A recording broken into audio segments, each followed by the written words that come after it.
Hello everyone, this is Spliced, and today I'm going to show you a strategy on the Banshee, how to get the most out of it. Before I get into that, it's important to know the strengths and weaknesses of the vehicles that you're using, to know how to get out of any situation you are put in. So without further ado, let me tell you about the strengths.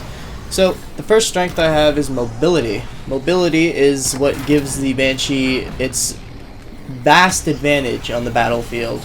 The fact that it can move around a lot, is very mobile. The speed gets you around a lot of places. You can help your teammates out or get out of fights really quickly. Another one is the fact that you're airborne. Being airborne gives you a lot of ground coverage. You can see a lot of the battlefield, so you know what to do, when to do it, and how to do it efficiently.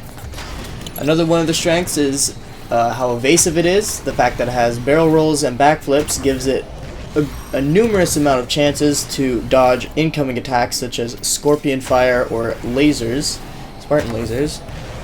And the final strength is that it has high damage, but a lot of people don't know how to utilize that high damage that you get. By that I mean the Banshee bomb, of course. The primary attack, which is the plasma shot, is something I don't recommend anyone use, and I'll get into that later. Now to the weaknesses. The weaknesses is that it's vulnerable to most attacks. By that, it's vulnerable to Spartan lasers, railguns, other vehicles such as scorpions. The next one is it's very easily sighted. Since it's in the air, all you have to do is look up and you'll see it in the sky, so you can spot it very easily. Most Banshees have low defense. The Banshee Ultra is an exception. However, if it does not have its shield, it can be taken down pretty quickly by either a Scorpion, Spartan Laser, you name it. It's a very easy target. That is unquestionably so, because seeing into the air, you just look up, point, and shoot, and you'll start hitting it easily. And the last weakness is that it's bad in close quarters combat, meaning it can't shoot into buildings well. It can't go into caverns or tunnels without it being endangered. So you got to stay in an open area. You got to stay behind cover at the same time, which is really hard because you're in the air. So those are the strengths and weaknesses. Now I'm going to tell you how to use those to your advantage. The main one you want to point out for advantage is its aggressive ability. The fact that the Banshee is so mobile, so evasive, is that you can use it to your advantage and go right into the heart of the enemy base and just harass them with the Banshee. Because even though they can easily aim at you with a battle rifle or a sniper rifle, you still have enough evasive maneuverability to get away from those shots in time to be able, and also be able to deal a lot of damage in their base. You want to be the first one in and the last one out, essentially, or the first one in, first one out, in case, judging by what you might be doing. So, what do I mean by that? I mean, as you can see in this video, I was the first one into their core area, and I was getting all the distractions so that my teammates could get secured and get into the base before they have a chance to recap.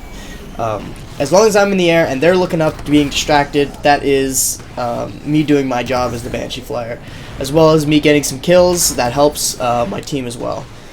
Aggression is key for the Banshee. Aggression is a very important role that you got to play as a Banshee. You don't want to be afraid to get deep into a fight with an enemy. Even if they have a Spartan laser, railgun, scorpion, whatever. You got to have confidence in the fact that your Banshee can outmaneuver their attacks and you can take them down. So that's that. Another thing you want to know about is the Banshee bomb, the attack itself. Why do I only use the Banshee bomb? It's simple.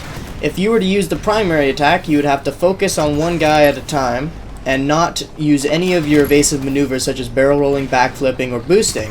And when you do that, it makes you very vulnerable to attacks such as sniper rifles, Spartan lasers, scorpions, anything, you name it.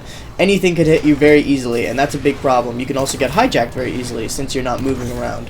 And a lot of people fail to realize that, and that's why they lose their Banshee very early on.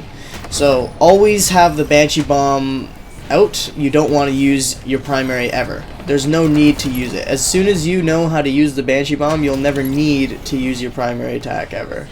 So that's why I do that. Final thing I want to point out for the Banshee for this video is the new addition that has been brought to Halo 5 for the Banshee, and that is the shield. For every other Halo game that was out, the Banshee has never had a shield before, and because of this shield that you now have, you can now defend yourself against many attacks as long as the shield remains up. So, for example, a regular Banshee can now survive a full hit from a Spartan laser or a Scorpion tank if it has full shields.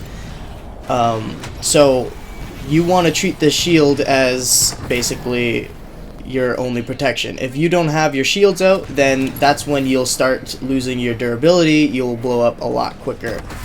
So you want to be aware, at least. You don't want to be afraid to lose it.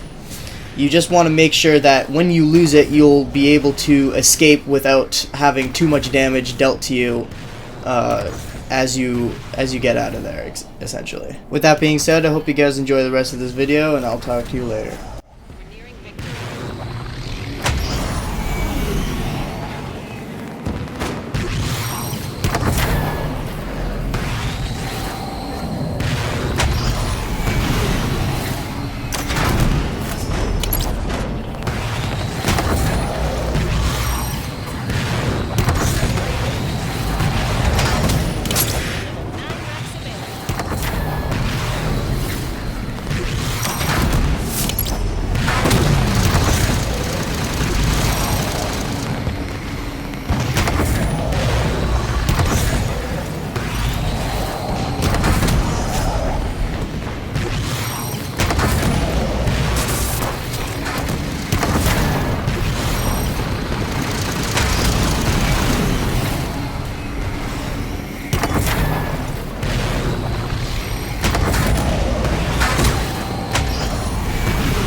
Taking out the enemy core. Excellent work, Spartan. That's a victory.